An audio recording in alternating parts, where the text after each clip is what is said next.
12 dead, 42 injured as a result of an accident on the 9th Avenue Elevated in Manhattan. Stay tuned.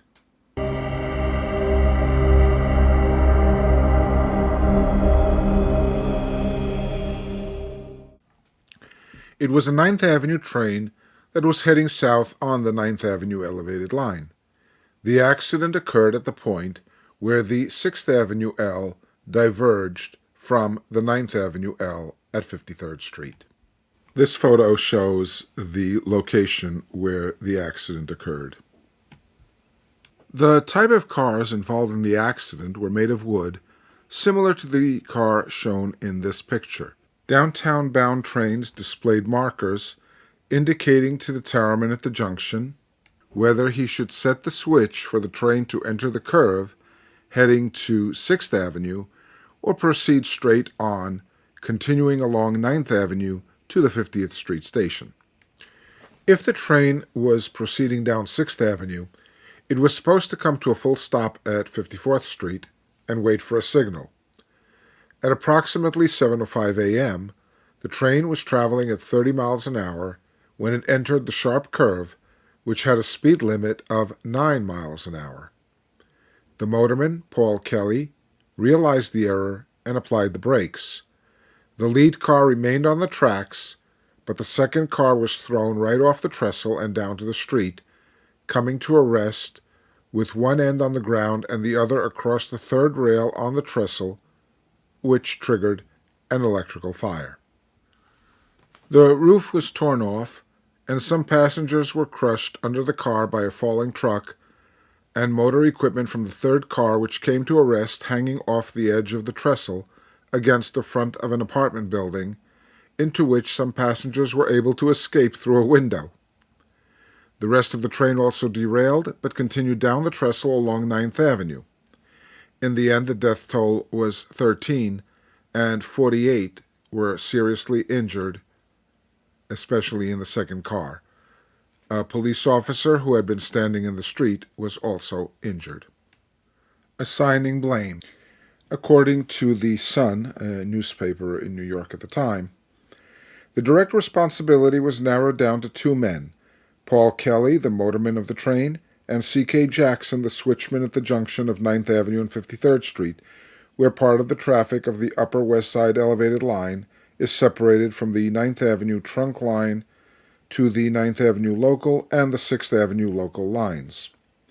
It was the duty of Jackson to turn the switch so that trains coming down the road should be sent off through 53rd Street if they were 6th Avenue trains, or straight down 9th Avenue if they were 9th Avenue trains.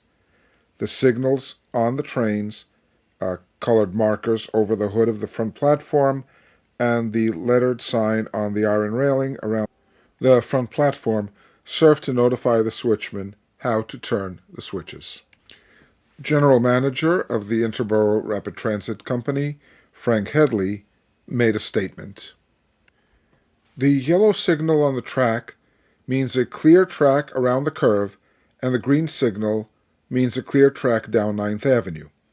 Jackson, the towerman, says that Kelly, the motorman, while running a 9th Avenue train, displayed 6th Avenue signals, and he showed a clear track around the curve. He says that Kelly evidently paid no attention to the signals and took the curve running at 30 miles an hour. The first car, a motor, very heavy in build, did not leave the track at the curve for this reason, but the second car, a light trailer, when it reached the curve, left the tracks and overturned. Jackson has been in the tower for 6 years and has never had an accident and never made a mistake. Despite the fact, however, that Jackson says that Kelly had 6th Avenue signals displayed, when we visited the car after the accident, the front motor was found to have 9th Avenue signals displayed. Jackson reported to the office and was told to go home.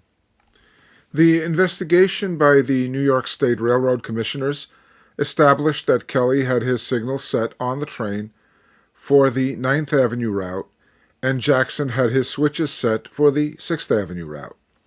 Kelly was held primarily responsible because of his failure to obey the signals and excessive speed. Jackson was held responsible because he set the switches incorrectly for a 6th Avenue train.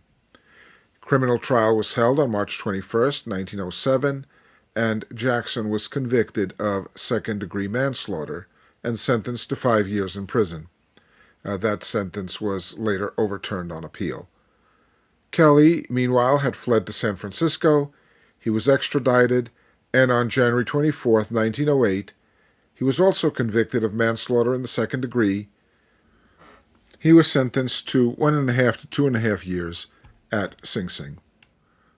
Finally, an insurance company wasted no time in taking advantage of this accident to promote its products in ads like this that appeared on the very next day after the accident. Thank you for watching, and please subscribe to this channel.